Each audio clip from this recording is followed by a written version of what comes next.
Donc suite à notre optimisation de barre sur la vidéo précédente, nous nous retrouvons ici, prêts à faire afficher la liste. Donc là, si je fais afficher la liste des barres, celle-ci, ce sera la liste des barres donc optimisées. Moi je vais l'appeler par exemple optimisation des barres. On va dire charpente, hein. On va faire ça comme ça. Voilà, je dis enregistrer. Et là, il va vous éditer une liste, il va vous l'ouvrir, qui va être le détail de chaque barre qu'il a optimisé. Il va vous dire sur chaque barre qu'est-ce qu'il faut débiter comme bois. Je vais agrandir la fenêtre, voilà. Vous avez ici donc par matériau d'abord, contre-collé, ensuite sapin. Il vous affiche la quantité de barres comme celle-ci, donc là c'est un 10-20, 13 mètres. Il vous indique ici la quantité, c'est dans l'ordre là, nombre, longueur, numéro de production, sous-groupe. Donc là il me fait afficher deux fois du 1,50 m, ce sera le numéro 164 du sous-groupe console 2. Une fois 4,42 m, c'est la numéro 157, etc. Et donc là, vous avez juste à lire les détails. Quand vous voyez qu'il n'y a pas de sous-groupe, c'est qu'aucun sous-groupe n'a été défini. Voilà le débit affiché. Vous avez la longueur restante ici et le pourcentage de chute. Je vais refaire devant vous ici la liste d'optimisation avec l'ossature bois pour revoir un petit peu le détail, comment ça se réalise. Ok. Je fais J. Alors je prends plutôt le bois ici. C'est pour vous montrer l'exemple sur de l'ossature bois par exemple, sur KVH, CTRL A, M matériaux. Voilà.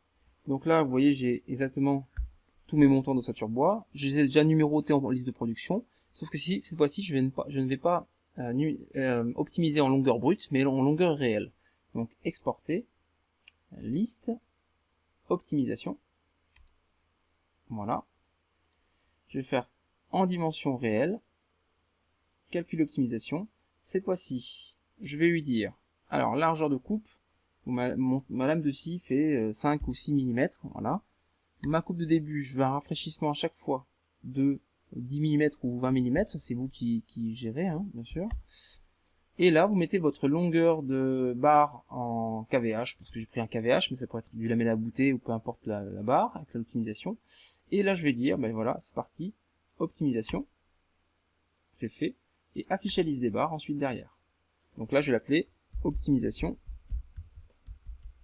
ossature. Enregistrer.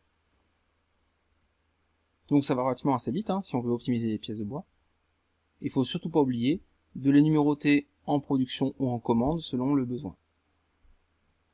Voilà, une optimisation, on voit qui s'affiche différemment, qui est triée par numéro de production, qui est une optimisation de longueur réelle. Et là, on peut afficher en fait chaque barre.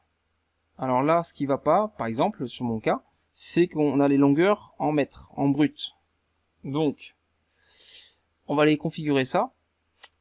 Je vais aller configurer les unités. Format de cellule, unité, voilà.